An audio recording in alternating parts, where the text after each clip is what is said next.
And we are rolling with my friend James True. How are you Hello. today? I'm great. How are you doing, Carmen?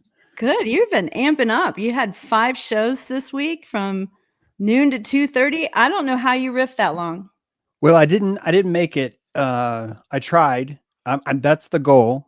And then I think it works.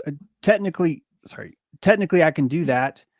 I do that anyway. If you consider dojo, we do an after my live stream. It's And true. then, so I've already been doing 2.5 anyway, but I've noticed that I think I would be seeing a better audience if I could stay live longer because you would hopefully reach new people.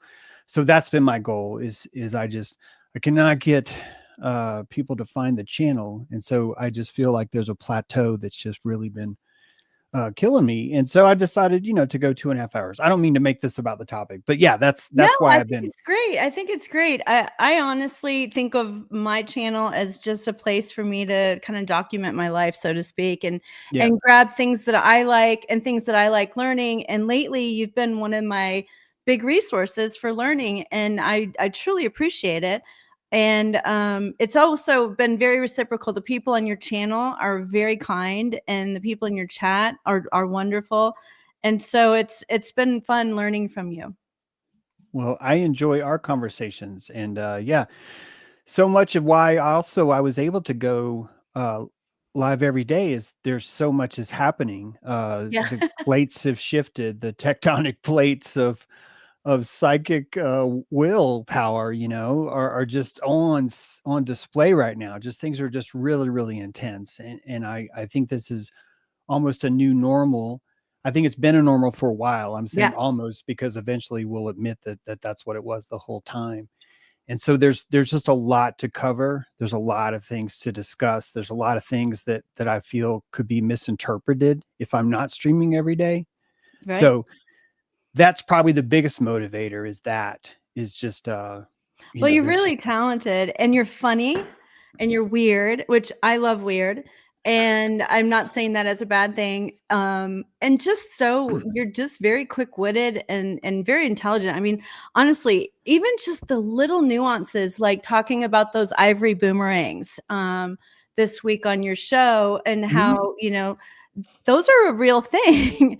And so it's Yeah. really fun. It's just those little nuances and those little things that you start becoming more aware of the world around you. And so it's been fun. And so I thought, since mythology like the back of your hand, I thought it Yeah. would be fun. I thought it would be fun to chat about you made a comment, I guess it was 2 shows ago, that mythology is everywhere. And I Mhm. was kind of like, I wonder what he means by that. Because I know it's in art and I know it's in, but you were giving examples of like where it is in politics and where it is in health. Mhm. And so I thought it would be fun for you to kind of share some of your thoughts on that. If you wouldn't mind though, just giving people what is mythology? Your So mythology, yeah. So mythology is everything you think it is.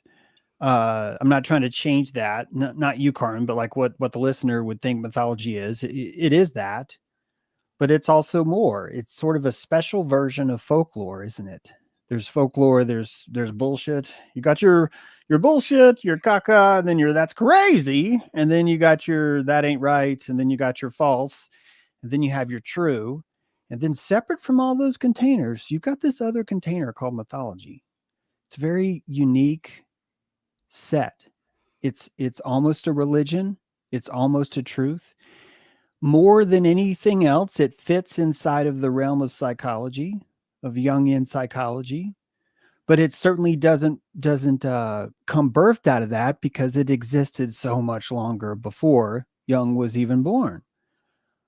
So what is it?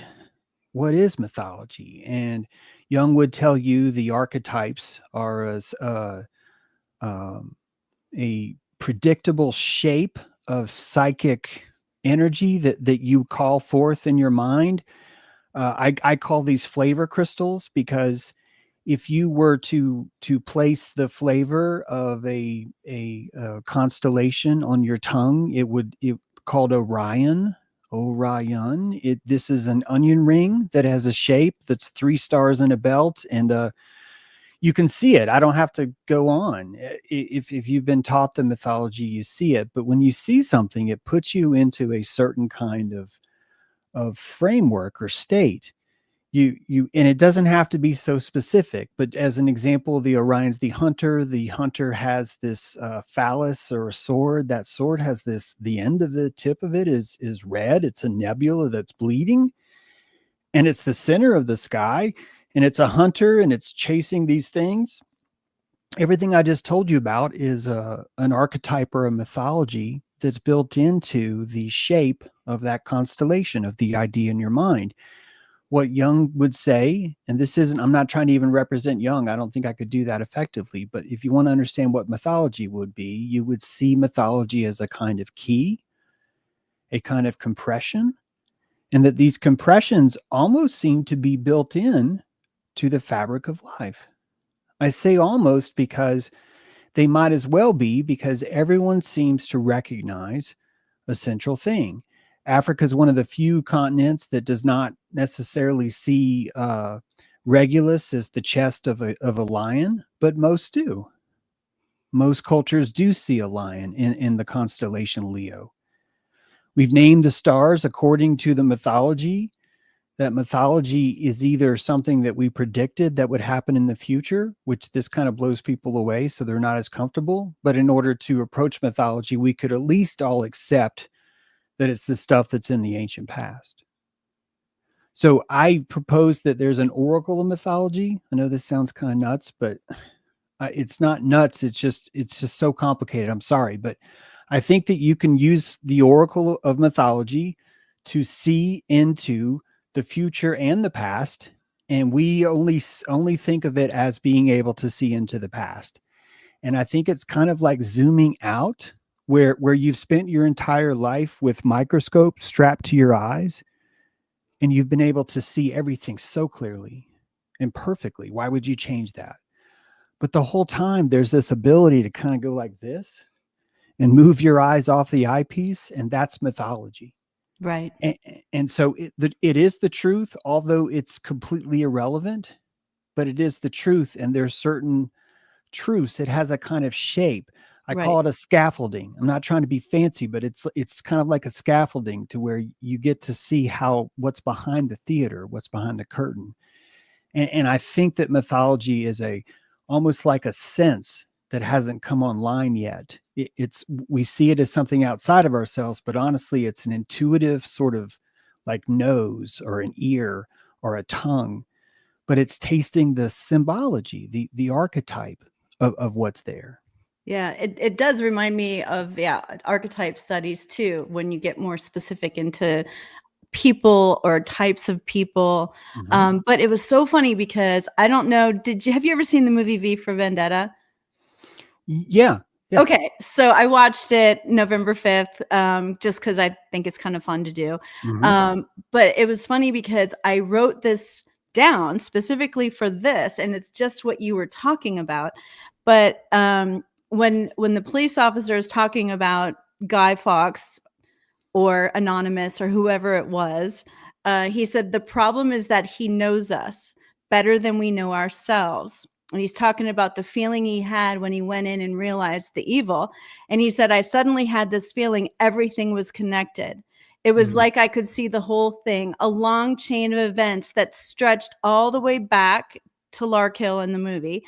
I felt like I could see everything that had happened and everything that was going to happen. And it was like a perfect pattern in front of me. I realized we are all part of it and that we are all also trapped by it. Mhm. Doesn't that just Beautiful. remind you of what you just said? Yeah, it's beautiful.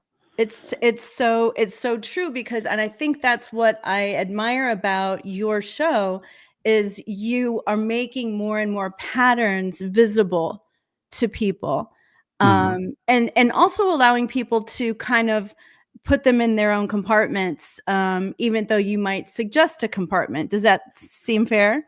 Yeah, yeah. I think a lot of it has to do with antlers. The The shape of an antler, a 1 point buck, a 2 point buck, these are the number of pokey horns on an antlers. And they're if you have a 6 point buck, that's considered a more valuable antler. And I think the reason why it's more valuable is because the meat has so much more complexity. It has so much more of a salt memory. And the reason why is because the antler is there to perceive a shape that's more majestic than a 2 point buck.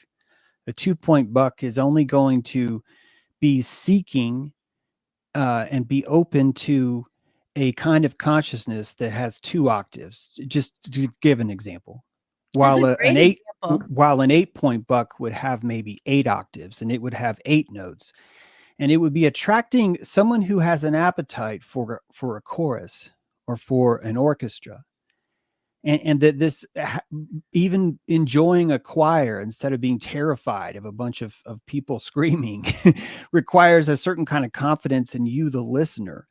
And so your face has these antlers inside your ventral nervous system in your face is broadcasting the same way a buck does. It's casting a certain kind of resonance that's expecting or hoping for an audience on that channel, on channel 8. And ultimately, when you tap into mythology, I think that you're seeing that there's a CB, there's a breaker 19, this kind of CB, in case people don't know what I mean. There's a wireless radio transmitter inside your cockpit, and you've been long trying to ignore the squawk because it's just constantly and all this weird shit, and you finally turned it down, and now we're in a world where you can turn that up, and it's annoying as fuck. And a lot of us just want to check out. We don't want to drive anymore. So we were given exits, but this is the new reality. And mythology literally is the only thing I can think of that shows you where the channels are. Right. And when you go to the same place, when you go to a uh, Taylor Spears concert, or I'm trying to merge them all together. Yeah. The more popular kind of place is going to have more antlers on it because it's attracting all the different frequencies, and that the mythology itself is what's connecting us. And the mythology is much more permeable than it already is. That's why I started off with saying mythology is everything you think it is. And it's also this, because it's politics, it's science. We can get to that, but I swear to you, it's science, it's social, it's society, it's your interpersonal relationships, it's your enmeshment with your parents, it's your psychopathic ex, it's your it's your codependent relationships, it's your divorce, it's your fiance, it's your wedding. And these are all different parts of digesting this place. Mythology really gives you permission to step away from this fascism of everything has to be the same or right, or no one has to ever feel bad, or everyone has to completely have justice all the time, and everyone has to feel equality, and there has to be two genders, or there has to be 17. All these are kind of fascisms where all I see is people arguing over we have to fucking agree. We have to agree. And mythology gives you permission. This happened today in Dojo. I have an Isaac Abraham, the story, all the Bible is mythology too. It's beautiful mythology. But the idea of Abraham sacrificing his son Isaac, I have a very specific, quite narrow-minded take. It's fun. I play this song and this is how I play it. And Cameron's able to see that and go, well, here's how I see it. And because we're living in mythology, there's not this, well, those facts aren't right because Yeah. ABC News said that this happened and this happened. But meanwhile, all of politics is mythology too. But because you have so many antlers, you've got so much people that prison sentences, their lives, the lives of innocent people, trillions of dollars are up for grabs. And you end up with this intense psychopathy that would come out of the best of us, the most virgin of us, the most pure of us, would walk into that sun and radiate the same kind of fucking sick poison, because that's what it feels to be on that antler and to experience that kind of place. when you think about Donald Trump, you could say this isn't fair, he's in charge, but you could be Donald Trump. All you'd have to do is commit 34 felonies. You'd have to have this idea of how you view the world. You'd have to be able to bankrupt yourself over and fucking over again. You'd have to be able to place someone else's scrotum in your mouth from another country. You'd have to be willing to sell your daughter. You really would. You'd give your daughter away in a deal. You'd have to have a really long relationship with Epstein and never really notice that this guy's kind of creepy. This Yeah. is the best case scenario, right? Your best case would be, I never noticed he was creepy. And that if you want to be that, you can. What you're seeing is a quantum matrix that's just telling you how much everything costs. Everything has this very simple equation. It's an automat. You can have anything here. And the truth of the matter is that there's only one person that's like, oh, I just really want to be Donald Trump. It is a very specific appetite that has a very, very specific cost involved to get it. So this is all a cost quantum. It's a prana economy Right. of what we believe is important and what we find necessary. And the only way we can have this without fascism is to call it mythology. So okay. Mythology, right? Mythology. Sorry, I'm done. No, But I isn't didn't that know. I cool? thought you were done. I'm sorry.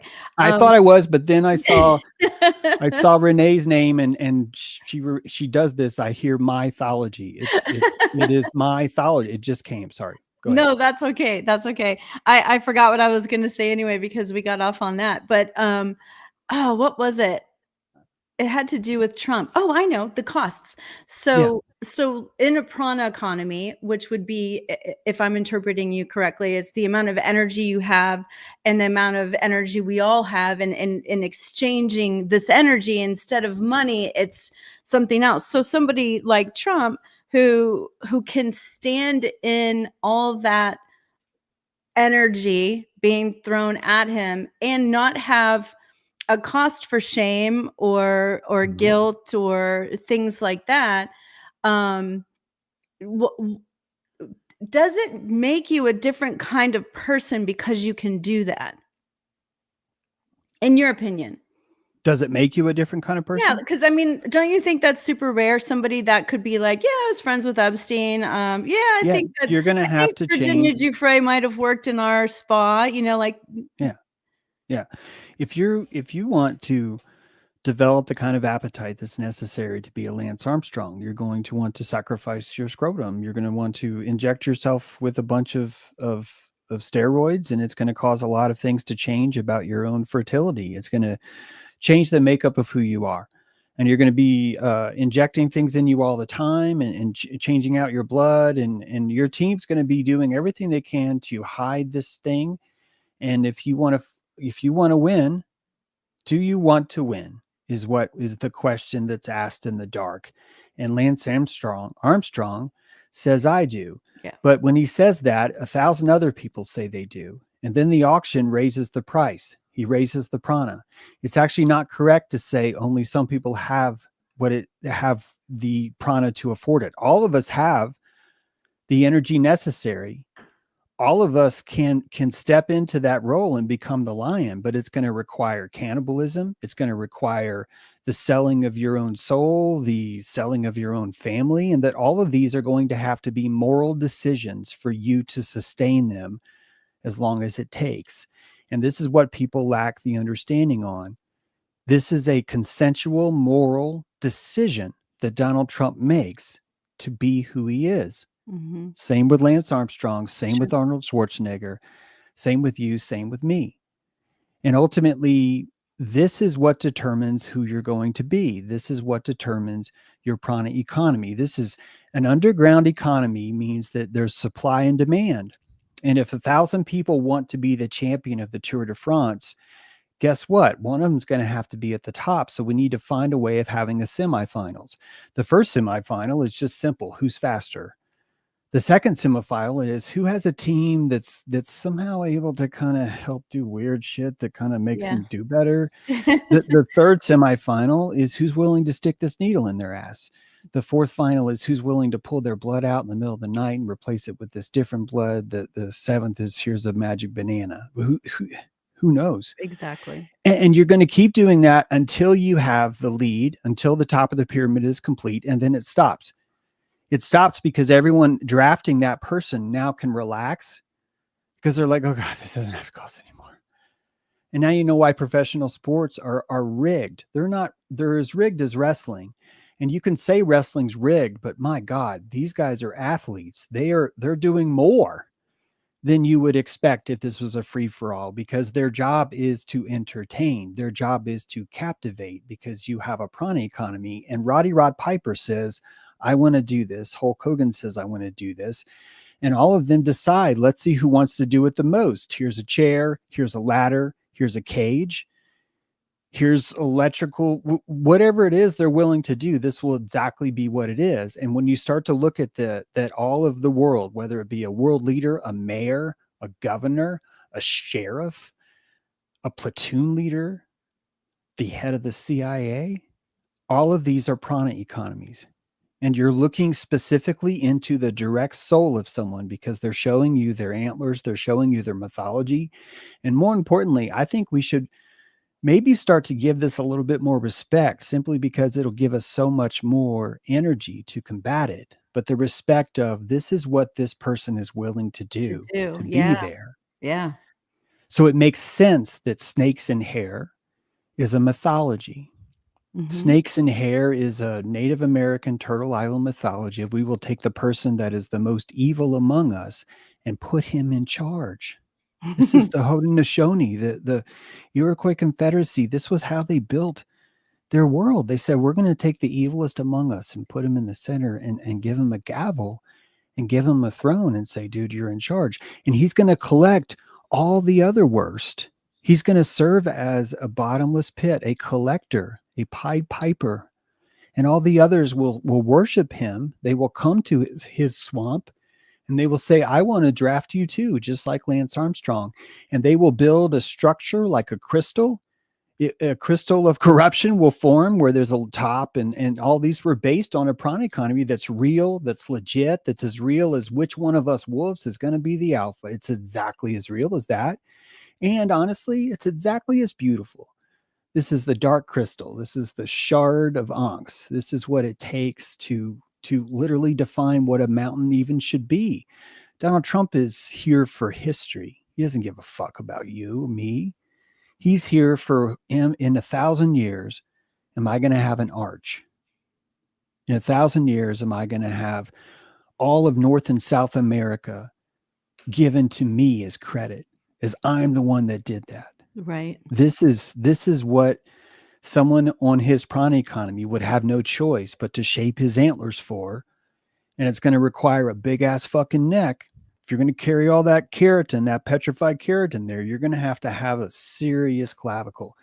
And ultimately, this is really, I think, what keeps us lost, is that we don't actually respect that. Because if we respected that, we would have a different idea of how government should work. We would actually start to realize, wait a minute, this is great. All the evil people are here. All we have to do is just kind of stop letting them pass laws. All we really have to do is just kind of like not really pay attention to them. Like, government would be easily, this is the best thing ever. It's like a bug zapper, and you're having and you're trying to camp. They all go Yeah. to the And we could really start to see how this is the oldest model in the world, and that this is actually what creates civilization. That, Right. that you need this central pillar of which one of us is the biggest phallus, like, which one of us is the biggest jerk. Right. And so the system that we have is so perfect, Carmen. It's so, what I see as a greenhouse that's just lit. It's just like, oh my God, look how well this system's working, because I understand the mythology. I never would have gotten here had I not studied the mythology of Turtle Island, and more importantly, the Aztec culture. When I found out that there's those two towers, and this is the blue party and the red The red party, party. And even their mythology is, you've got the party of the Democrats So that's like Thalak. let's roll that back and start like at like beginner level. Okay. So how did you find out about it? I wanted to become indigenous because I'm tired of being a white man. I know you're serious, right? Yeah. Yeah. Because And it's just I funny think this is, yeah, there's a Watiko, a kind of Zionism is a kind of mind control that stops you from becoming a color, and you be colored by the soil or the land that you live in. So you have to put your toes in the land. And the first thing you have to do is call yourself indigenous. Mhm. And to be indigenous, I don't get to say, well, I'm indigenous because over in Ireland, there's a bunch of cool ass Norse dudes. That's not me. I'm not that person. I was at one time. I'm here in America. So I started to look at my local culture and my local land, started to realize that it has nothing to do with the color of my skin. It's about how deep my roots are in the soil. And when I started doing that, I said, look, I have to learn these Aztec names. I've always stopped learning Aztec because you get to Quetzalcoatl, Like, Coda, well, yeah. Coatl, and you're just get tired, and you're just like, this isn't worth it, because I can't even tell my friends about that. I'm like, hey, you guys here, Zippy Toe Tech, and they're just like, what do you say? And I was like, Zippy Toe Tech, and they're like, I don't do my nails, and I'm like, You no, no, cracked no, no, me up I with don't the mean nail. toe tech. I mean Zippy Toe Tech, the guy to death. Zippy Toe Tech Skull. would be a good name for a pedicure salon, though. Wouldn't it? It'd be awesome. Yeah, you said that, and I thought it was really funny.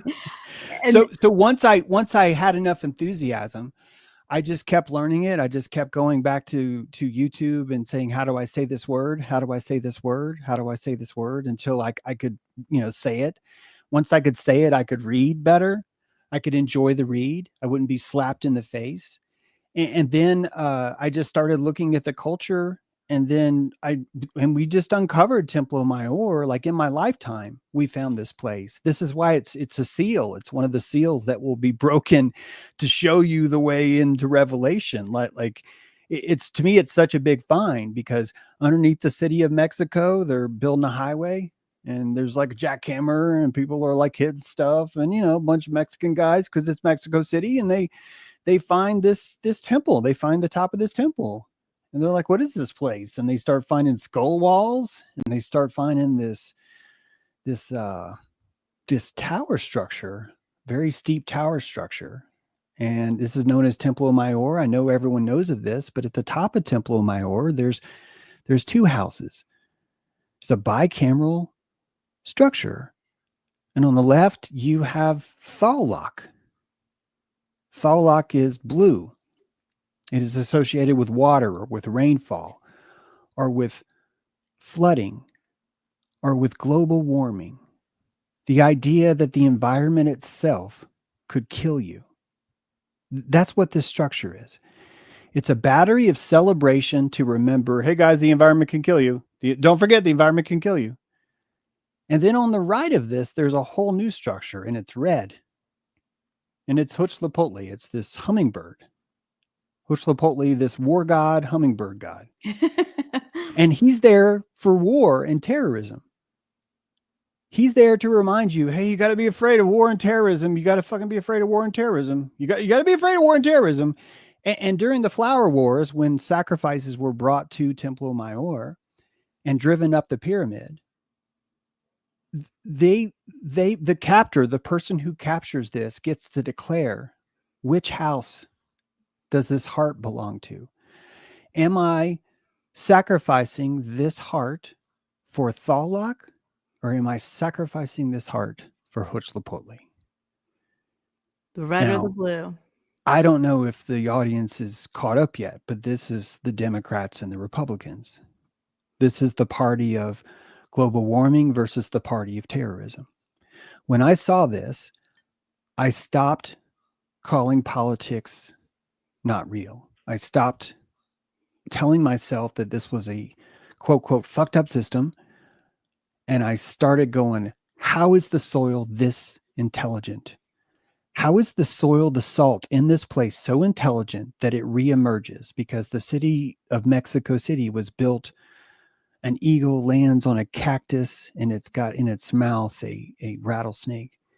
and that they build here, the symbol here of this archetype, of this mythology, is a swamp, and they build on the swamp a bicameral You can't even house. make that up. You That's cannot wild. make this up. And this is why I started to realize this place is perfect.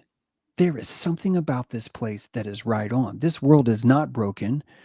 How could you have a broken world and resonate these octaves so perfectly? Over This and is a over. ruby. It's a ruby, right? That builds on top of itself. And if the ruby's this small, it's the same shape. And if it's this big, it's the same shape.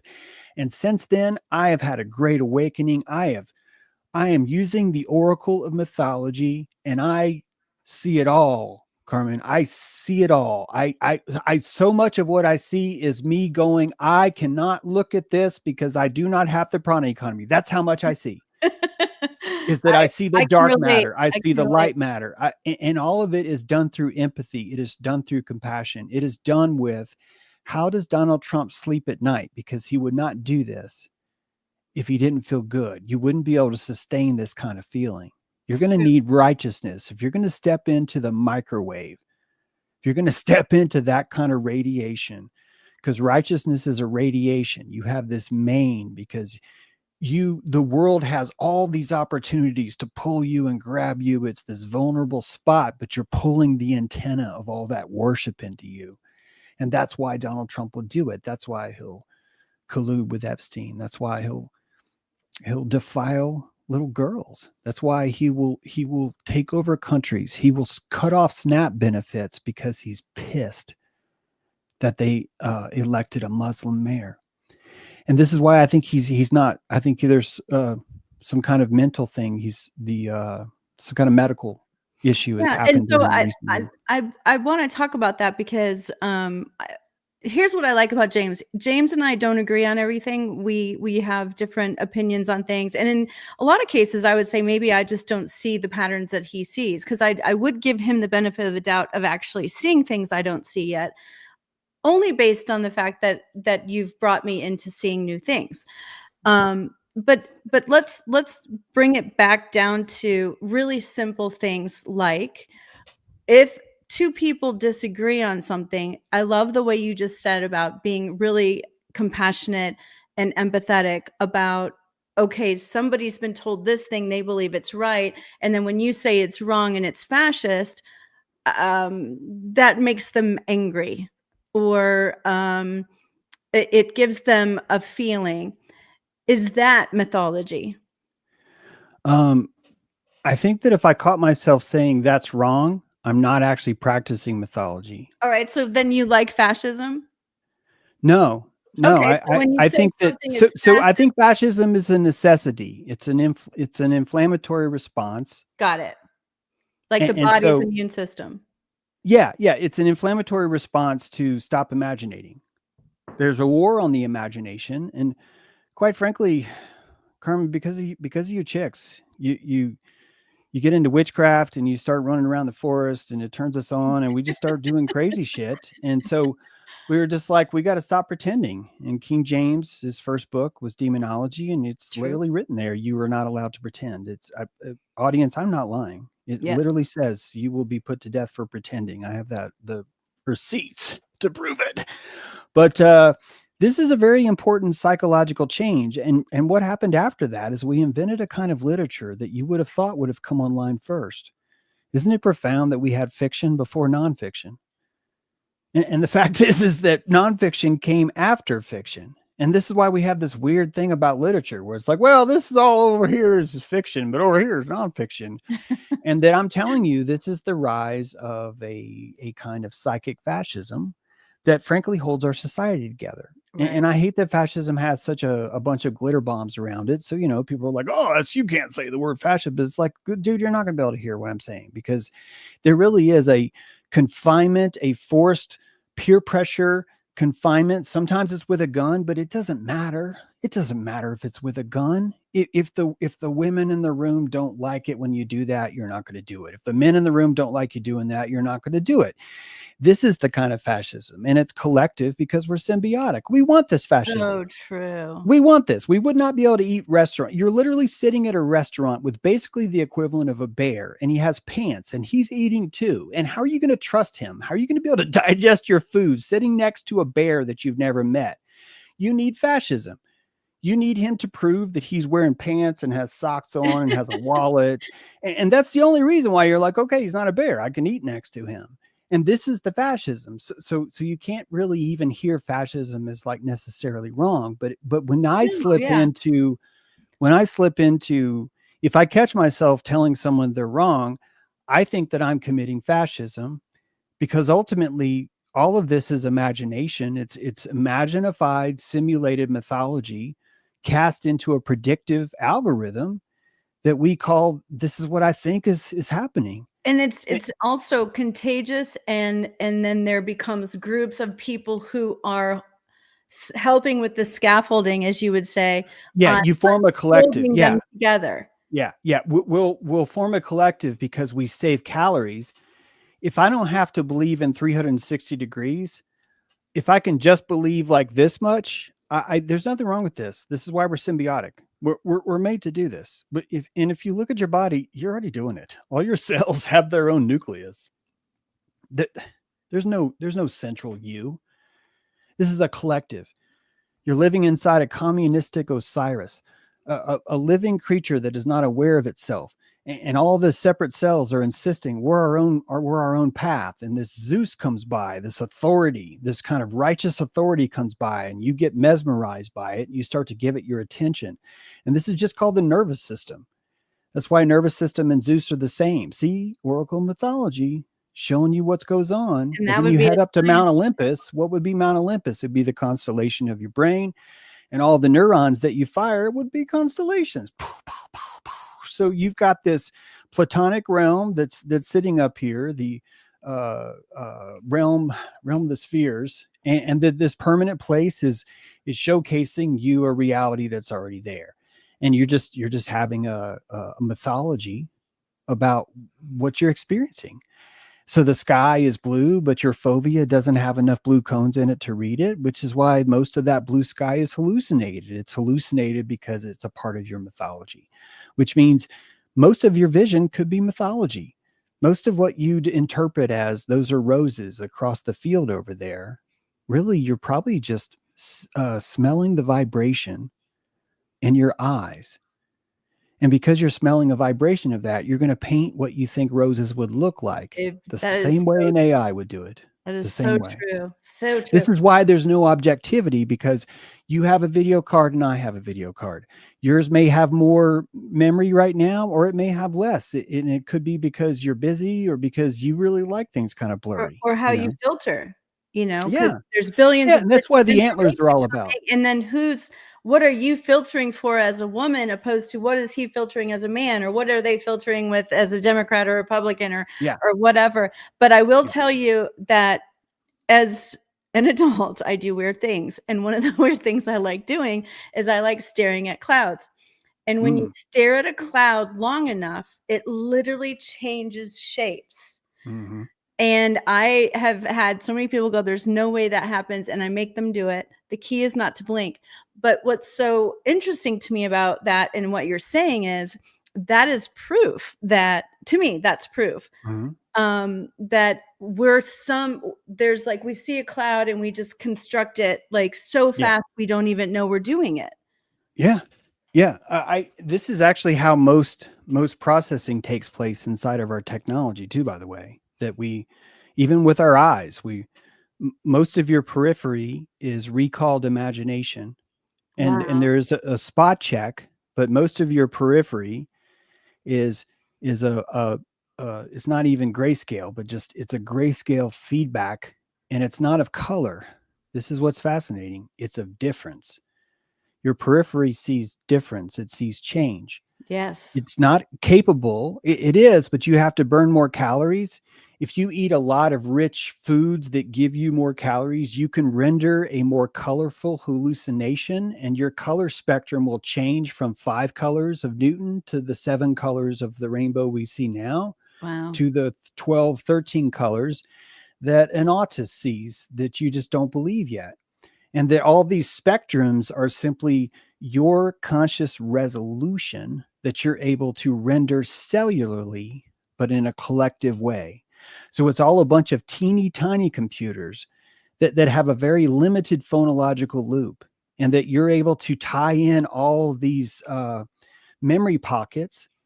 And a phonological loop is just, Render. it's kind of like a flame. It's like a running wheel that you have to keep spinning, 8675309 867, because that's the number you need to remember for the combination.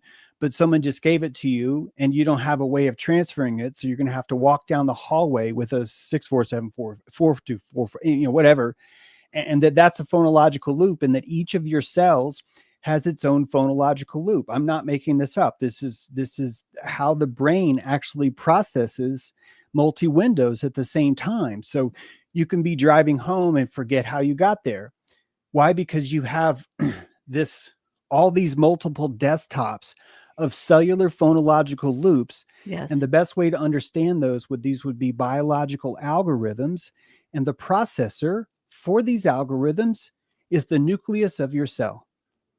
The nucleus of your cell, through, I think it's ribonoids or some shit like that. I don't know. But it's able to record these on a strip. So disappointed in you for not knowing.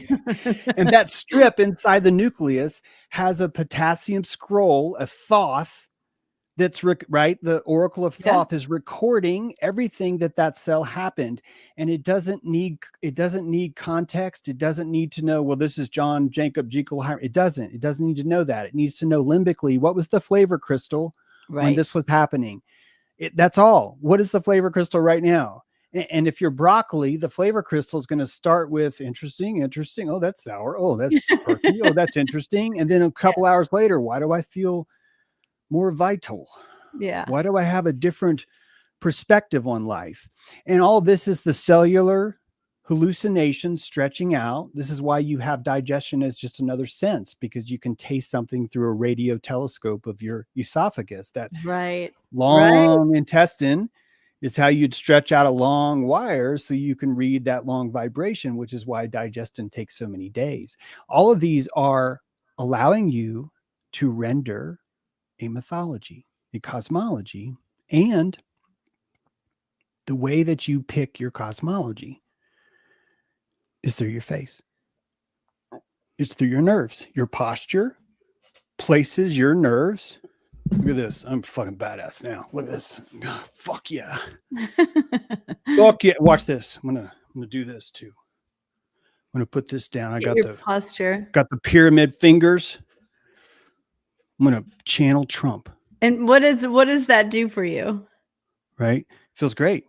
Oh, okay. I Got feel it. like right now I feel great. I don't know how long I can sustain this. What'll happen is someone on the chat will go, "This guy's full of shit." Then I'll be like, "Ugh."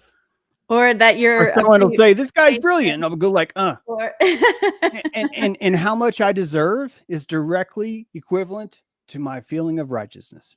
Right. There's no such thing as arrogance in this realm that I'm speaking of, Right. because there's either failed antlers, Right. right? I want a rack that has 16 antlers. That's what I'm doing right now. Right. I'm 16 antler, baby. Yeah. 16 antler. You're just That's what I am. peacocking, as they say. Sure. But the peacock typically is like a negative sort of thing that we would accuse someone of, right?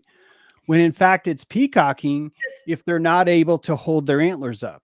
Imagine you've got 16 antlers strapped to your head and you're just tired. You're just like, ugh.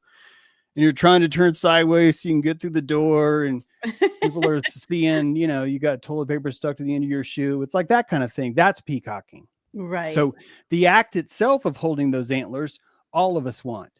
Right. And the righteousness. Remember when I told you that if there's 1,000 people that want to be on top, then you got to figure out who's willing to cheat, then who's willing to dope. It's the same thing with antlers. It's the same thing. Right. So only one of us in a stadium of 10,000, only 4 of us get to be the band. And they get to be the band because they got the fucking antlers, man. Boom, Yeah. boom. I'm They'll do Kiss, it. They'll do I'm it. Paul Stanley, boom, boom, boom. And I can only have these antlers. I can only be Gene Simmons if I got makeup on my face. Yeah, and And you if I can have take makeup on my pictures of face and my hair's crazy and I'm dressed like a fucking goth girl Yeah. and I got the giant heels, I could pull this off if I get a tongue extension. And I can do that because I have the power of righteousness found in the costume that I create. And the costume is an agreement I have with my audience who wants to see it too. But Right. only 4 of us can make it. And the 4 of us that get to do it, they need to be tested. Are they willing to do what it takes? And Paul Stanley's like, I'm going to wear a mesh chest, let my chest hair come out. I'm going to put a big old star on my eye and a crazy ass perm. And I'm going to wear yoga pants before they're invented. And I'm going to live in leather the Right. rest of my life. And I'm going to travel more than anyone. I'm going to play as hard as I fucking can. I'm going to practice so fucking much. I'm going to do a lot of drugs. I'm going to have a lot of sex. Sounds like a miserable life. I think it would, Yeah. because you start to learn to lose the fidelity, in my opinion. Yeah. So That's a we can, really like, good way of putting it. we're like 5 octaves, like you and me. We could hear Mariah Carey do 5 octaves. Like, she's really talented at her range, by the way. Right. Like, that's what I'm saying. She's exceptionally talented at somehow being able to go super low, super high. She has Yeah. 5 octaves. It's quite extraordinary because most of us have 3. That's a big deal. Mhm. She's very different kind of a creature in that way. An orca will have 12 or 13. Wow. So if you have a 12 or 13 orca, I'm about to explain pedophilia. I'm so sorry. I'm about to justify why Can there's we talk pedophilia about in the this world. on YouTube? Yeah, I think so. Okay. Sorry, maybe I shouldn't have said that, but I think it'll be okay. All right. If We're good. you have a 12 octave appetite, you're going to taste flavors that others would find repulsive. And we would find them repulsive because we're on a spectrum of 5 octaves. Mhm. And if you look at what that really is, you're looking at innocence, you're looking at virginity, and that those are actually quite natural things that we would find attractive in each other anyway.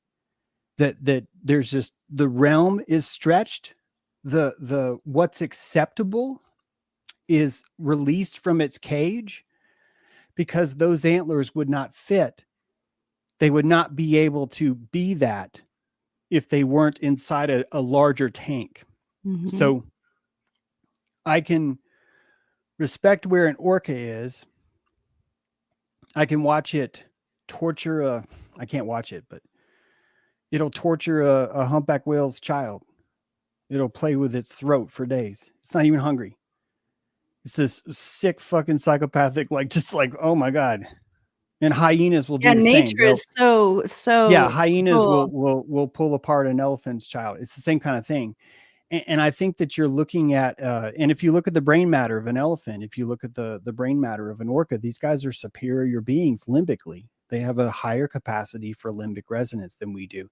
They have more antlers than we do.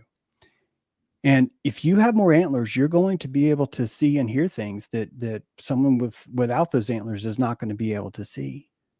And this is, I think, ultimately what makes us uncomfortable. Ultimately, what makes us chop our antlers off in public is because we're terrified of that thing. And I get it. Yeah. I don't want to lose my fidelity. I think my fidelity is important. I don't think we're going to lose it. I think that all the autoimmune, since the 20s, there's like, I don't know, like 200 new autoimmune diseases that we've discovered. And at first, when I have 6, if I have 6 antlers, I'm like hearing that that's evil and it's because we're being poisoned. And if I have 7 antlers, I start to see that the immune system of a prior civilization is no longer equipped to live in this white sun. I don't want to be confusing, but if you could just imagine, this is a white sun, and since 2019, but before that, it's sort of a yellow sun. It's just Yep. you're still in the world, but just the lighting's different. It's It, brighter, yeah. so it exposes more, Yes, exactly. or more And this things are willing to exposure, come out, so to yeah, speak. and this exposure also allows us to become more permeable. And when we're more permeable, we're able to gain more fidelity. And I actually think that a lot of the autistic community is showing you that. They're showing you a hyper resolution, not on an orca scale. I want you Right, to think how majestic an orca is at 13 octaves, but how cruel. And I want you to go the opposite, that instead of being on a 5 octave scale, you're inside of a 1 octave scale. And I want you to see how much more resolution you would be able to see, because you get to have, right, a 4K, 4 trillion pixels. I'm just making this up. 4 trillion pixels between your lowest and your highest, and you're only in 1 octave, which means you're going to have a B sharp, a B sharp sharp, a C minus minus, a C. This probably doesn't make sense if you don't know music, but like uh, all of the notes, the 12 notes on a piano would have to be 64. And how are you going to play music with someone that has 64 keys and you have 12? It's possible, but there's going to be some fascism. You're going to have to, you guys are going to just make a lot of noise for each other. right, So we right, have a culture that's gaining resolution, but it looks like something could be broken. And that brokenness really does come from the comfort of fascism we have when everyone's playing the same strings. And society's given us a world now where that's not necessary. I can connect with people like you. We've never met physically. And I would be suffering from schizophrenia if I tried to have as many antlers as I had now before the internet, because I wouldn't meet someone in my community like you that true, resonates, that right, makes me feel it's okay. right, So the more we become connected, the higher our resolution grows. And here's mhm. what should blow your mind. That means the more cells that are hallucinating, the higher the resolution. And that's just how the body works. What I told you earlier, And it's really that similar to the eye as experience. above, so below. Yeah. Go ahead. It's very similar to what we were saying about the eye experience, about me looking at the cloud, because, another example of, like, I also when my son was younger, he had, dyslexia, and they were saying it would be very healthy for him to spin, and so I just like spinning. So Mhm. periodically, I'll break out in a few rotations, but one of the things that I've noticed when I stop, the room continues to move even though my eyes are completely still. Yeah. And so what, Yeah. like, that's insane. It's the same as the clouds, like, changing. And so it really does show you that a lot of what we consider the true, like, 3D world Mhm. is a construct, and maybe all of it. Yeah, that's why I think cellular hallucination is a way to go. People will call it a simulation theory, I'm not trying to push against that.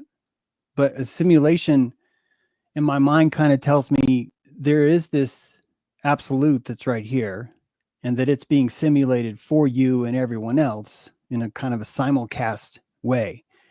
And I Right. hope you can see the subtlety as to why I don't know if that fits. A holodeck, a holodeck. We're in space. I'm more into the holographic We're physics. we're in space, and we cannot actually look out the window.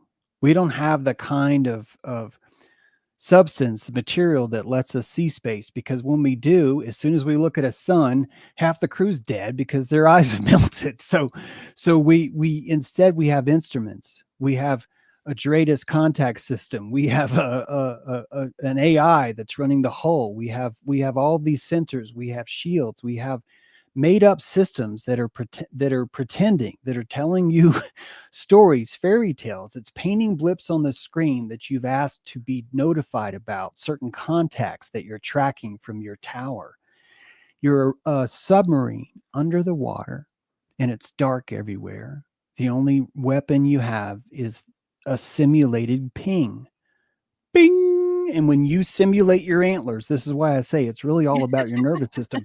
That nervous system sends out a signal at a certain frequency, and anything that matches that frequency is going to come back in a much louder amplification because your antlers are shaped in that way. So you can focus that. What am I looking for? I'm looking for a prop of an enemy ship, the propeller of an enemy ship. In order for that, you know what an enemy ship sounds like. You change your transducer to reduce the signal to try and match that. And now you're listening on that device the same way you do with your face. So when we see each other, a functional MRI would light up both our brains. And if I tell you, oh, I stubbed my toe, and I was to tell it realistically, your brain would feel the same shape. It would light up in the same way because your antlers have moved the nerves in your face. By the way, I'm saying face, I really mean ventral. You've got a whole system of So ventral would this be nervous the system. cranial nerves, or is this No, this I is mean, so it is. I'm sorry, it is. Your trigeminal nerve is going to be your okay, antlers of your face, your okay, Judas kiss, as they say. right, But your ventral system is basically your trunk up until your face. okay. And that when you engage in social contact, all of your ventral lights up. And when you become scared, when you become hypothermic, it it clutches. When you enter sympathetic versus parasympathetic, really you're just turn on the antlers. Yeah. Holy yep, that's loud. Turn off the antlers. And when they're on, you're busy. When Yeah, they're on, you've got all these signals. So you're like, well. So yeah, sometimes it helps to have them off.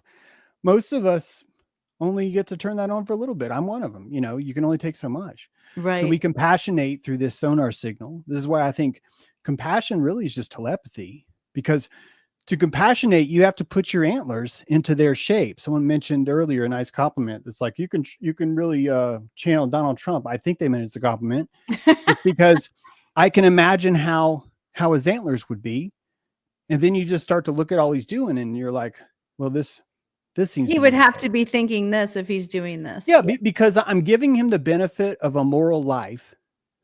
right. I'm not calling him moral. I'm giving him the benefit of seeking a moral life because I know how the body works.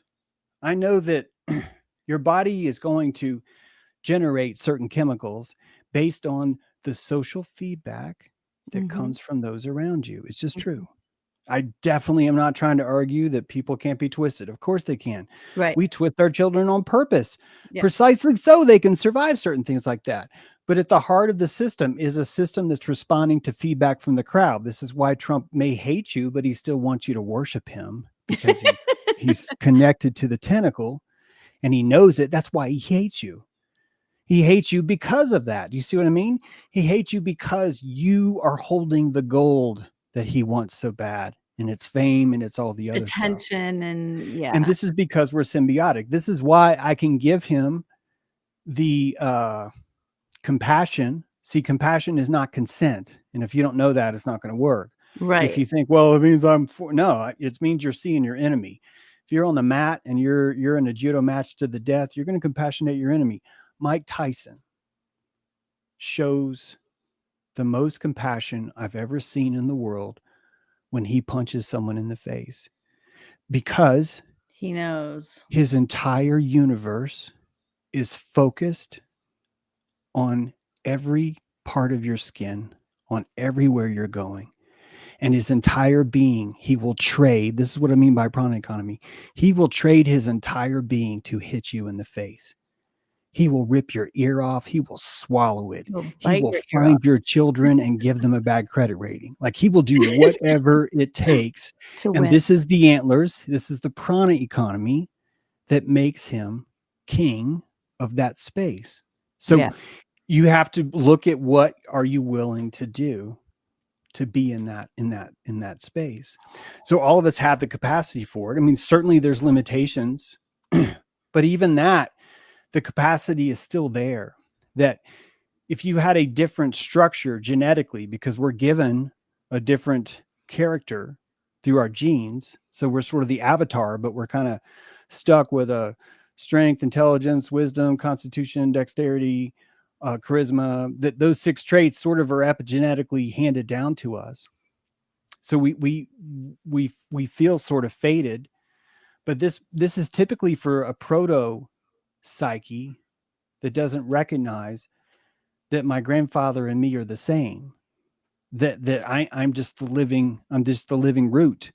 This Right. is why I think being white is against it, and you need to become indigenous, because if you can plant your ka into the soil, you can now imaginate, compassionate your grandparents anywhere you want.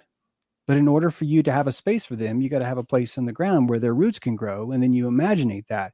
But if you're white, you're living in Zionism. Someone's promised you something that will come in the future if you pay enough taxes, if we burn enough witches, if we kill enough people in foreign space, if we build a big enough wall, and that this is what it would They're take all based to. on mythologies. Yes, these are all mythologies, Yeah. because ultimately the idea of us being slaves, we're not willing to admit how much that helped us.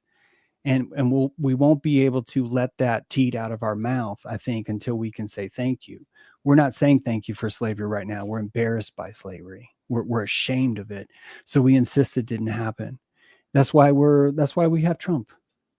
We need a master that is so bad, so so bad, that it will serve as a divining rod for the rest of the tomatoes in this greenhouse to fall off that plant and go, I don't want to live if this is what it's like. And this is Right. how a fruit finishes itself. You start to notice your sanctity is more important than your survival. And this is what I am. I'm not interested in being in a Donald Trump, because my sanctity fruit is ready. I'm ripe, meaning that the amount of power I have in the world, the amount of control I have in the world is fine. I mean, I wish I had more subscribers. Fuck, I wish I had more Well, subscribers. maybe we'll get you some.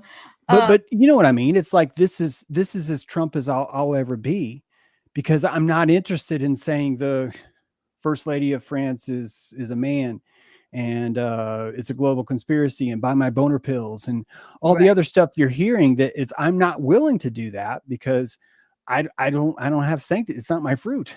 Right. That's not. I don't want to taste the world like that kind of orca. You know. So, can I ask you a question? As far as mythology and blood libel goes, Uh-huh.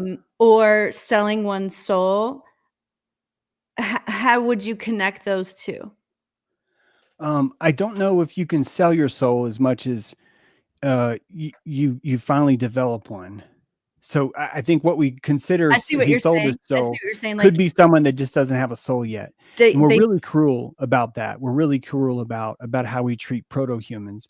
And ultimately we're Cabbage Patch Kids that develop a soul, that develop a consciousness. And it's a very specific flower that requires very pristine growing conditions. And just because some of us may have a flower before others isn't even a sign that we're the ones that are going to make it, that it could be that the later flowers do better. So if anything, we're the Oconee bells. These are the tiniest flowers that pop up in the winter. And it's the very last thing you want to do if you're a daisy or some shit like that. So it's more about understanding that. And there's just the prawn economy is going to still allow us to devour each other.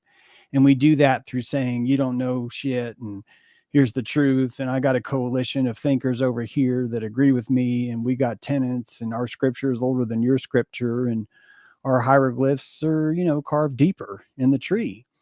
And all these things we generate because our cellular hallucination gains power, sort of like a mitochondriatic battery in the sense of the mythology. If I call myself a Christian in the land of Christians, I'm going to feel really good about eating their potato salad.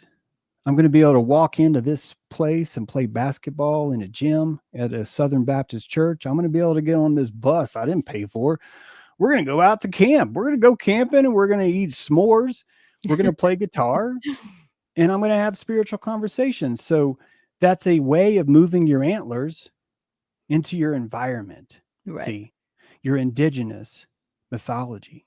This is why I don't really care what you're going to call your religion. Are you connecting to people there? And more importantly, what is the quality of those people that you're connecting with? I'm not here to judge that. I'm got expensive taste. I'm looking for exactly the right kind of quality. Right. And that makes me high maintenance. I'm high maintenance as fuck. I'm a cheap Yeah. date and I'm high maintenance. It's weird. I'm both those things Can I because I'm rewind? satisfied with little because of my fidelity, Right. but I have a very, very high expectation of who I can digest with. Yes. You know what I mean? 'Cause It's it like makes that. you super uncomfortable.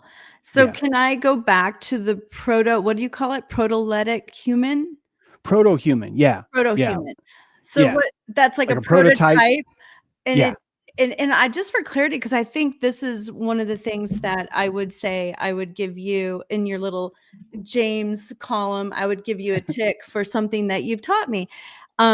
Because I think that is such an interesting way of looking at it, where, especially when you look at some of these kids in Hollywood and some of Mhm. these people, they're caught at such an immature age to make these decisions. I see what you're saying in that they didn't necessarily sell their soul, they just hadn't developed it yet and didn't know what they were giving away. Am I interpreting that correctly? Yes. And I think that being sacrificed for a group is very satisfying if you don't have enough self worth. The animal kingdom is a factory of, I want to have meaning in my life. Hathor is the first goddess, and she's the cow. She gives you, here's some ground beef, here's some steakums, here's hamburger helper, here's milk, here's some cheese. Butter. Look how moo I am. Look how unafraid I am. Look how big I am. I'm convenient. I will follow you around. I'm your food. I will follow you until you're ready to eat me. Yeah. I'll give you my skin. You can wear it. You can turn it into a hat. You can Oh turn it my into gosh, yes. shoes. I've got all these things. I've got 6 stomachs. You can literally feed me 10 cans. It's fine. It's this is a kind of whoring of self-worth. This is a kind of tricking on the street. Vertebrates are tricking on the street, trying to find value in consciousness, trying to find meaning. And the way that you would find meaning is to find fame, meaning, do other people want to interact with me? So maybe you'll shave your armpits, maybe you'll put on deodorant, maybe you'll cut your hair, maybe you'll stop swearing so much, whatever it is. And that at the Hathor level, at the animal level, you have think a rabbit doesn't like develop like a knife. Well, like a rabbit is never thought to develop a defensive weapon. It doesn't turn Just into a skittish. skunk. It Yeah. doesn't develop a smell. It doesn't have poison. It wants to be prey. It literally it's made out of like soft fur. I have handles on my freaking head that you can grip and pull me somewhere. I have Oh, that's lucky feet. never thought If of you that. cut off my foot, you can use it as a fetish toy. I'm the softest fur. It's exhuming this quality of pick me. Mhm. Most of nature, this predator prey is a relationship of self value equating itself. So good. And that which is chaste is that which feels it belongs here. And so you end up phasing into mythological archetypes, phases of orbit where consciousness can exist. So when you are a cow your entire life, you're worshiped by those around you until they take you to the slaughterhouse. And in that moment, you've saved your entire consciousness. This is how much less complex a cow is. You take your consciousness, and at the moment of slaughter, your heart is weighed. Anubis says, was this worth it? And Right. you, as the cow, you would get to say, this isn't fair. If, if, if you had a good enough life to reach the point of death and you could afford to look at Anubis and say, this isn't fair, this would be a way of your electron popping up to the next orbit. And you'd start to come back as something with a little bit more sentience. And one of the first things you might want to come back as is predator.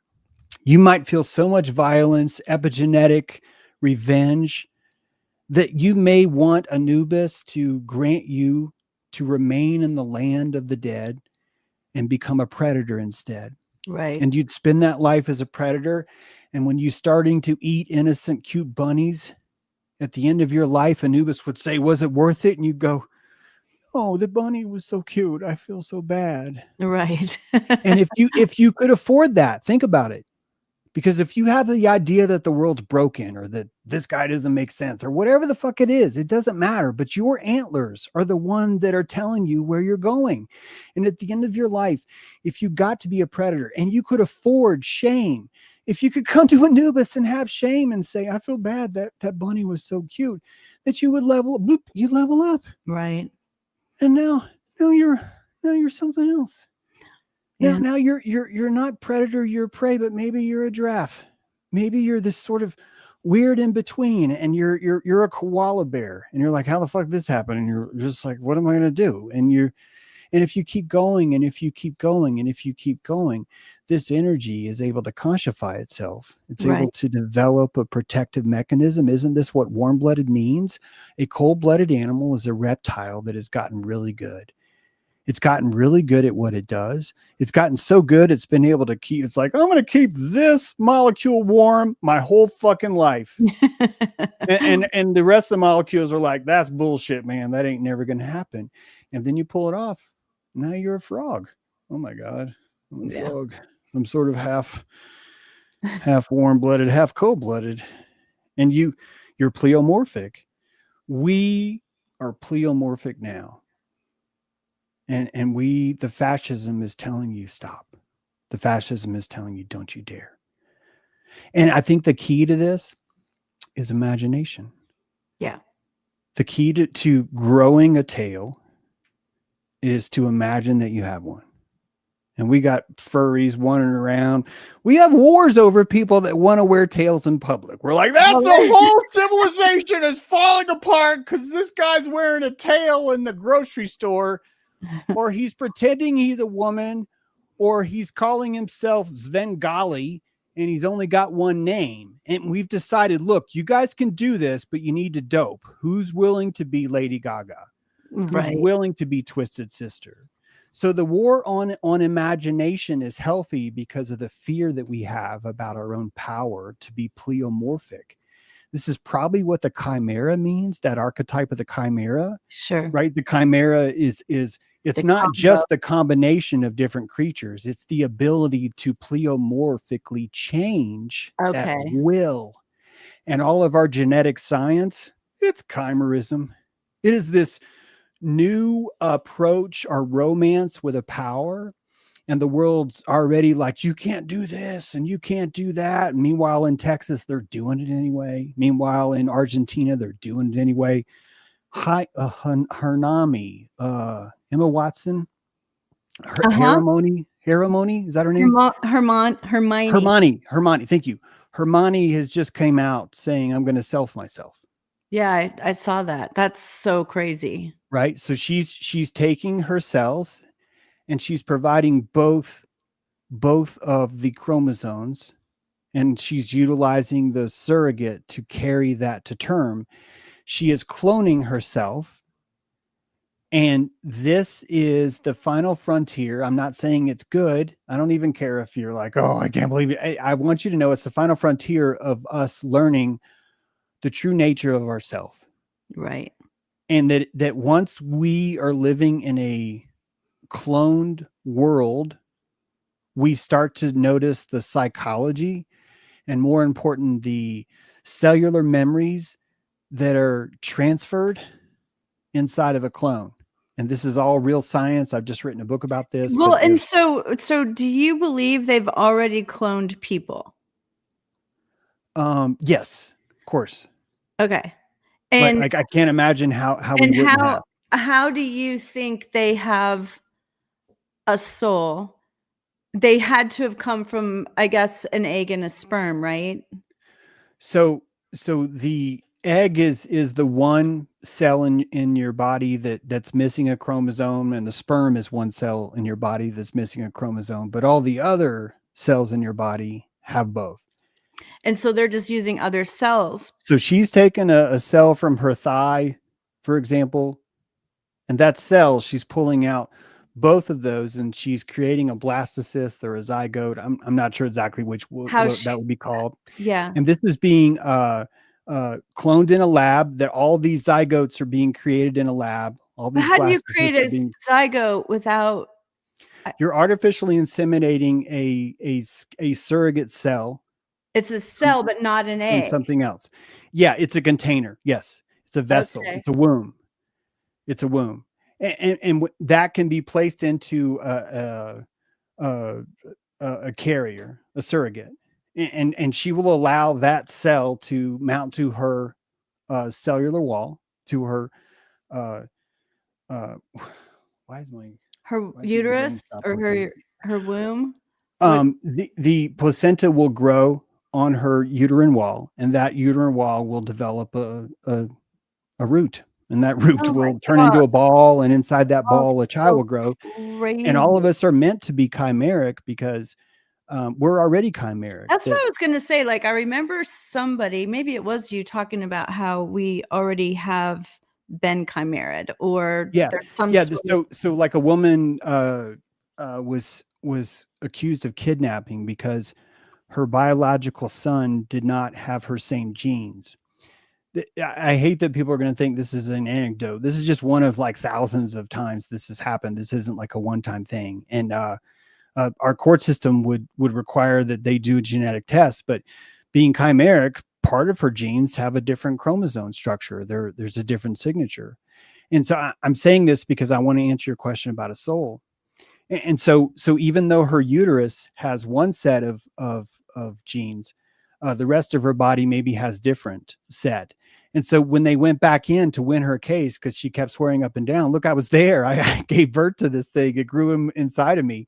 That they finally tested her inside the womb because she found a doctor that knew enough. And it's not even like this is rare science. It's just that people are so fucking paranoid about this stuff, about trans stuff, about all. I mean, literally, there are 3 different chromosomal sets of gender. There just are. I mean, there are. You right, can I go to know, I saw Wikipedia, somebody was saying something, and people just freak out because they're not ready to accept the pleomorphic nature of what absolutely, life people is. born with both, absolutely. So yeah, and it's biologically just, it's not even like it happens so much that you can't even call it a defect. Like it doesn't even fit the definition of defect. It's probably more based on the modes that we have in nature, that most biological, frogs are an example, but it's just one of many, that they're Right, able to change this. It's not just changing sex, it's more about changing the gear of fertility. This is ultimately what's happening, Carmen. It's not really about you're becoming a man or a woman. You're simply moving into a different gear where fertility is not the main mode of being. And why would you not need a main mode of fertility? It could be because it's a prison planet and the Luciferians. It could be that. It right, also could be that the colony is healthy enough that it doesn't have to focus on fertility. This yeah, is this this is is what so happens far in out of every my flower bed. realm. This happens in every bee colony. This happens in every flower bed around, that you have modes where the flower will slip into and out of fertility based on what's needed. The chimerism makes all of this possible. I'll try and pull us out of the weeds, but the Yeah, chimerism makes all this possible. And the chimerism is why we're so terrified. But when you clone a horse and you have 12 of them, all 12 of those horses come with predetermined memories. I did They know know what that. sex they are. Yes, They have the same paranoid fears. yes, There's certain things that are different. The spotting is different. The hybridization is different on certain parts of them, but otherwise they're the same. They are trained to the same. They respond to dressage before they're taught. This is not an exaggeration. and isn't it true that, like, Secretariat or some major, like, winner that they did Yes. this with, and then they did it because that mother Polo. had the Yeah. memory of winning?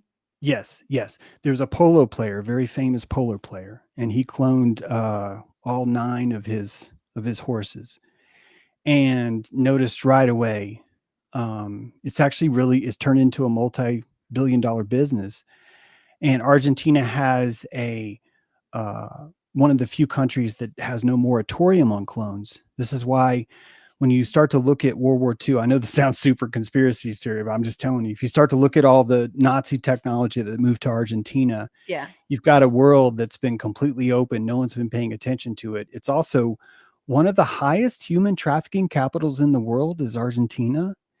And so I feel very certain, very That there's firm clones in involved. commanding, yeah, in saying that there would absolutely really have to be clones.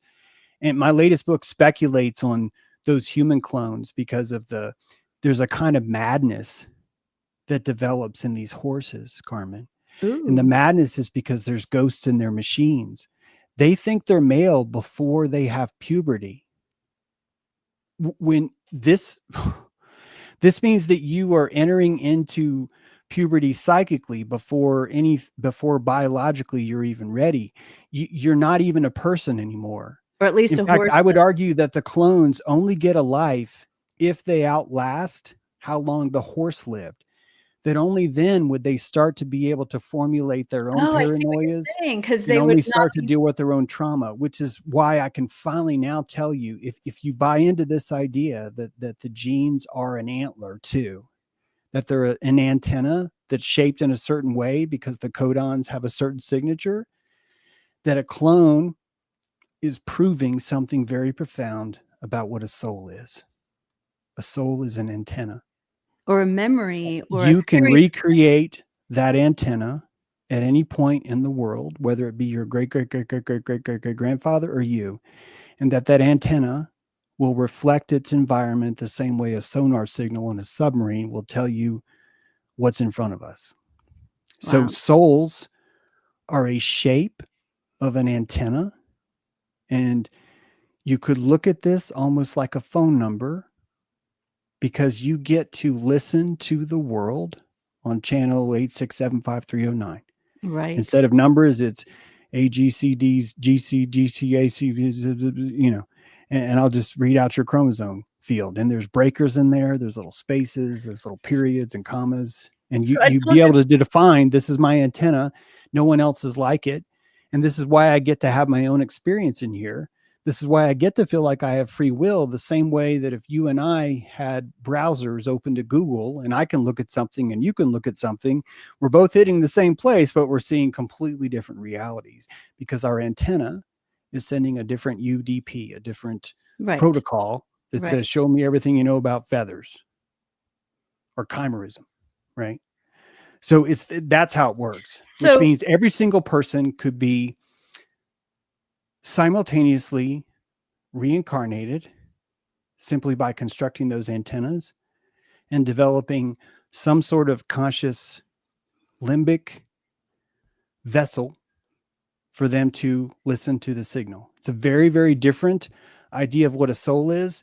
And I hope that people will see that I'm describing a coaxial connection to the sun. Meaning, I'm just saying, if you want to picture what this means, you're simply tuning into the sun with a certain genetic antenna, and that antenna lets you literally hallucinate this amazing body you have in the shadow, and you're special because you have an antenna. This is kind of an important point. Because you have an antenna, you get to occupy space here that no one else can occupy. In other right, words, two people can't be in the same place at the same time. right. In my mind, this is one of the most profound places of this network. The Yes. reason why the pineal is purposely inserted into the center of the head, I think, is the same kind of a thing. It's an occupial. How do you store cans in the same cupboard without having them merge together? Because if they merge, you'll lose the illusion of reality. Your simulation will break down because you violated the protocols of a network, right? That you can't have two people on the same google.com. You can only have one, which is just an IP address. And you and I are the same. And if we try and make clones, we end up with some really crazy data, like really insane, crazy data. And we're just getting started because ultimately people will be pleomorphically cloned. They will consider themselves an agency, a corporation of Tito's, 12 men that all are the same clone that are in the world together because they feel if they live in the world like this, it will give them an advantage, give them a Oh, different kind of man. reality. This is the future I think that is coming. It's Oh, probably already here because and this they is don't not want to reveal it. this is not super fancy technology. It is very hard to inseminate a cell. It's much harder than it is to just Like impregnate someone with a turkey baster. I'm talking about something very difficult, a different. Yeah. lot of failure rates. So I'm not trying to suggest that it's been around for a long time, but I think it's very safe to say, if you consider that the military is like 50 years ahead of Yeah. science, they say, Yeah. be very easy to imagine that in the 40s, we probably could do something like this. Keep in mind that in the 40s, this is when we discovered corn transposons, the genetics of corn.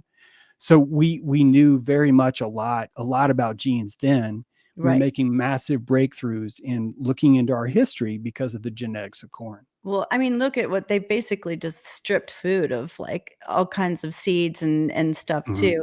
But I have one more question, because I told you I would keep you at the most an hour and a half, and, it went so fast. But, I was curious, so try to get into the head of a Christian person, and this Christian person, grew up in a very abusive, traumatic, SRA type family, Yep. and they have those things imprinted on them, right? Uh-huh.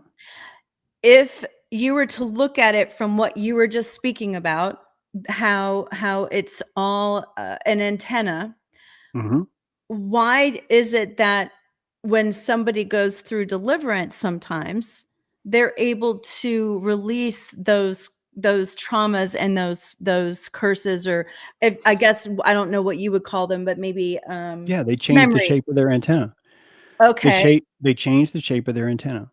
So the nerves don't move, but the tapping into relaxing, dilating those nerves. If you press your eyeball, if I press these eyeballs, oh yeah, that feels good. The reason why it feels good is because I'm relieving pressure from my polyvagus. So, the giant nerve that's running through my entire body, I can Yeah, access. That's why you'll see people naturally press their eyes. It's releasing some pressure from releasing. there. Oh, interesting. So you have sort of an electrical tension inside of your nerves, and that tension is sort of petrifying in places where it could be soft. And if you want Right. to petrify something, you're squeezing, and when you're Yeah. squeezing, you're not digesting, but you're really going to get it in. We're going to lift this thing, but we're going to stay inside this octave because we can focus all our energy right here, kind of like when you're squeezing with on a garden hose, right? You put your thumb over the garden hose. It's the same thing. Okay. So it's not necessarily bad. But if you trust enough and you have enough calories and you feel regal enough, this is why I think pride's really important, super important, because it allows you to reach an antler strength that lets you see other things. So in a Ultimately, Christian, okay, go ahead. I thought you were done. ultimately, I think this comes down to appetite. And an SRA victim has an epigenetic appetite for being victimized. And this is a horrible thing to say. It's Right. completely anti-society, and no one should listen to me. Yeah, what the fuck? I don't know shit. Now that I've said that, if you had an epigenetic appetite for that, this would be called alcoholism. It would be called trauma. It would be like, why do I beat my kids?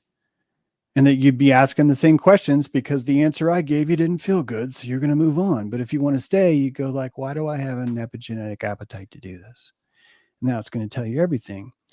Same way Hathor, the same way you learn from the sacred cow, the same Right. way you learn to, why does that feel good, cow? And the cow would have to tell you, because I belong. And why would you have an epigenetic desire for SRA? Because if you are truly being ritualistically abused in order to satisfy a god like Satan, for example, I mean, there's lots of different contexts for that. But if that's Okay. the case, this would be the pinnacle that you could feel like you belong and still be slaughtered. You're not going to be able to go higher than that. And so, in a way, you could look at trauma as you're locked in a mode that you've had success with. And the only reason why you'd come out of it is if you reject that, as if you hate what happened, as if you wouldn't want this to occur, as if you regretted all these things. And these are very expensive endeavors. You're buying your freedom from that electron ring. And you can degrade yourself. In my mind, if someone is upset that they were abused, this is the highest form of vibration. This is the most optimal setting for someone on that plane. And more importantly, I don't think you're ever going to see the people that don't mind. You just won't see them. They won't complain. They won't mind. And they're satisfying a relationship, an epigenetic desire they have for fitting in. 70% of the white people that came to Turtle Island were basically slaves, indentured servants, Right. criminals, people that had no home. They were just had too much space. As soon as they landed here, they had nothing. They sought out relationships in slavery relationships with Indians, with each other, with other indentured servant contracts. All these are chattel slavery. That's all, just chattel slavery. And we would enter into chattel slavery the same way a cow would enter into a slaughterhouse, because we're trying to find self-worth. And if master says we have worth, this is the only place we can get it on a steady state. And if we stay here in this master's worth, we're going to get oatmeal. We're going to get hay. Fuck, we may be able to plant crops and like grow shit over here. And Well, that this makes is a yeah, that makes sense yeah. So because all of your trauma is I think you're on a hermetic ladder of consciousness, and you get to go up or down. You really do. I wish we would give more permission for people to go down.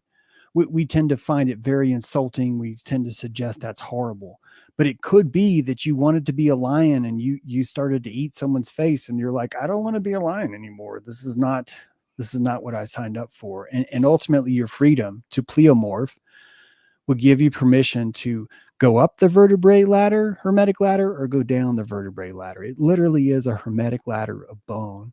You're all of us have backbones, and that backbone is this antenna of self-worth, I think.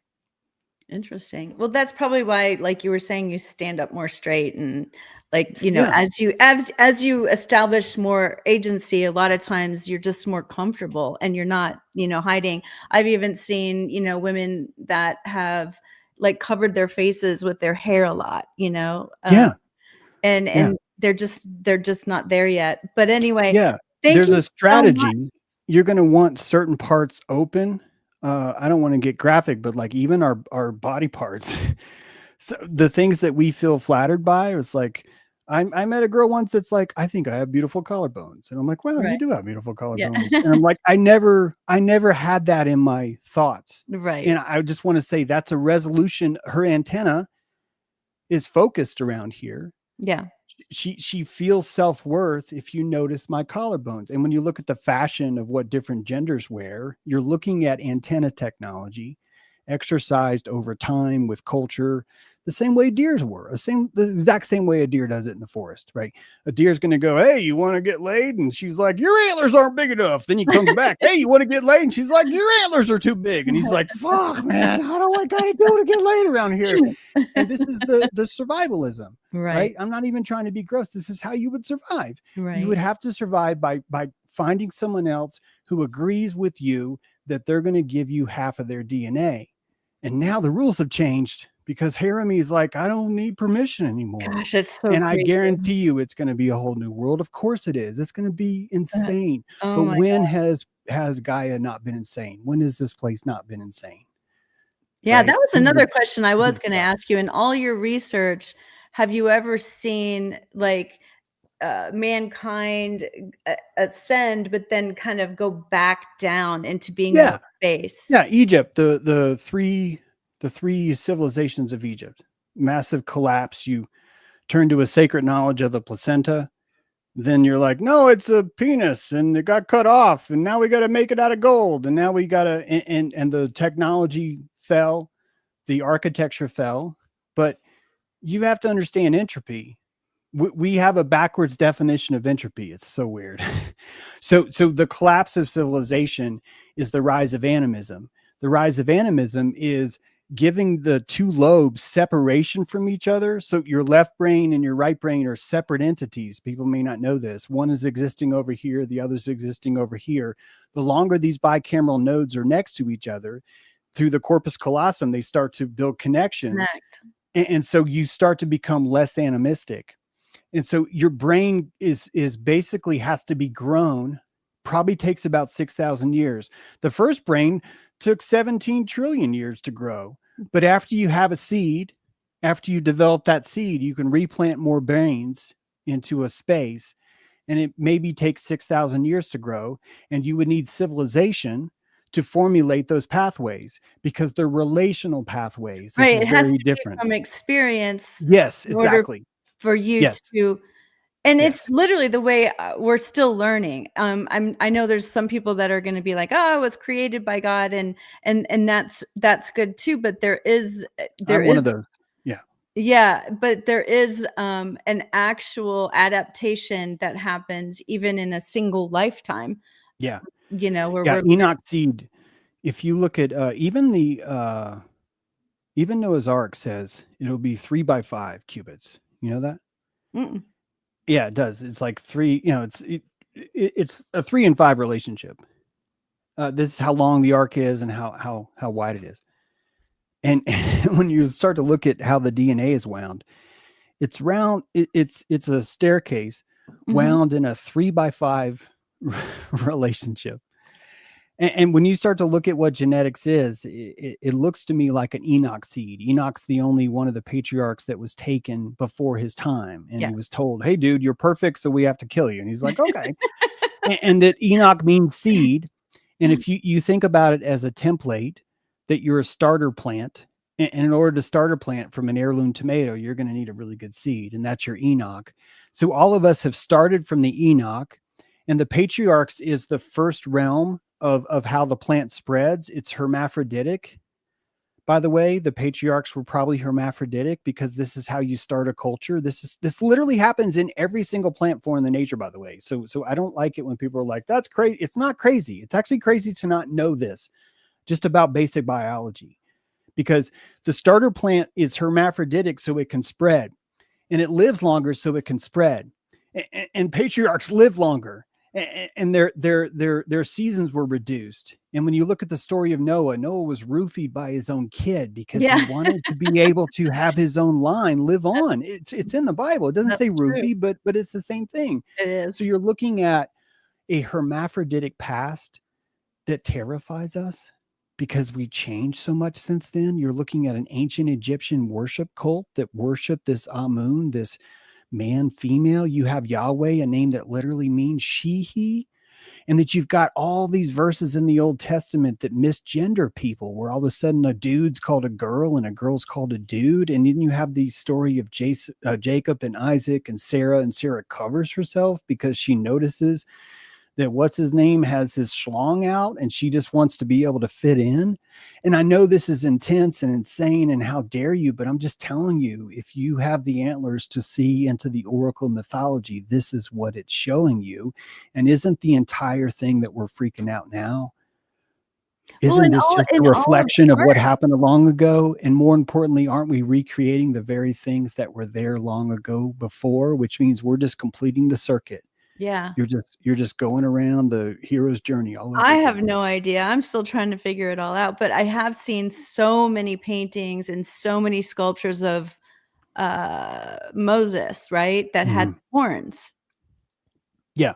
Yeah, Yeah. and that's wild. I was Yeah. shocked when someone told me that, and I was like, "Really?" And I Yeah. started looking, and they were right. Yeah. They just Yeah. look like little curled hairs, like, they're Yeah. not really big, but Yeah. I was surprised. Yeah. The There's so horned much. Venus, the horned Venus is a mythological creature, and Hermes is hermaphroditic. Right. Hermaphroditus is comes from that name. And this is the oracle mythology speaking. My book, Ark of Baphomet, covers this. Yep. Black Eyed Club covers the clone part. I've seen some comments though. I know people are super offended, and I'm sorry. I No, don't no, mean to no, hurt it's anyone's I feelings, but I I just think that that's it. And someone was like, "Is this guy pro trans?" I'm just pro mythology, man. That's all I am. And right. honestly, when you look at actually what makes a cell gender, believe it or not, the blastocyst, when it's formed, the first 16 cells of you that calls yourself a self. This is the Elohim, by the way, in the Bible. Well, like if you read the Bible, it's telling you what happens when a bunch of cells meet and go, "Hey, let's hallucinate together." They say, "We are that which we are," and their pronouns are they. The Yahweh's pronouns in the Old Testament are they. Yeah. So he It's starts to plural. simulate what's happening in the world. So there's a separation of waters. This is actually osmosis. The blastocyst pulls water in from the mother's womb for the very first time. There's salt in that water. The sodium is allowed to be stored as a record because sodium is a record keeper for the cells. You've Mhm. got a potassium agent that's able to write spaces, the vowels between the notes, and you end up with a So kind of amazing. strong mythology that's just telling you what it's like to be birthed. But when it comes to gender, the blastocyst, once it forms, it asks the cell, are you on the outside of the body or on the inside of the body? And if that cell is on the outside of the body, it says, I am man, I Yeah. am male. And if it's on the inside of the body, it says, I am female. And guess what? All the male cells end up going hermaphroditic when other cells formulate on top of them. Right. So your cells, every one of your cells, except for your original daughter cells, this is why I think they call them daughter cells, even though Wikipedia will tell you different. Those central cells, they're the only ones that get to always have that pure virgin center where they're female. Meanwhile, your blastocyst turns from 16 to 96, and all those things that used to be male now have to become female because they're on the inside of the body now. So this is how That's I feel like fascinating. I'm Yeah, preaching to I people never who knew just want to that. burn down my house, but it's like this is really how it works, and we're just tapping back into the meaning of biology is all I think. Right, right. Which is so interesting because you are right. There's mythology everywhere. And the Old Testament is full of things that confuse me. And I'm sure a lot of it has to do with, all the mythology. And I was stunned when I found out how much mythology is in the Bible.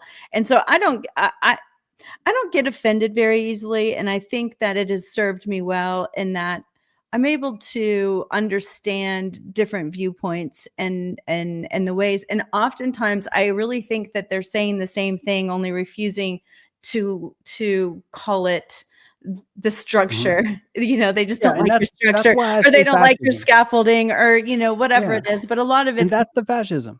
It's yeah, just I'm uncomfortable with there being a different take on this.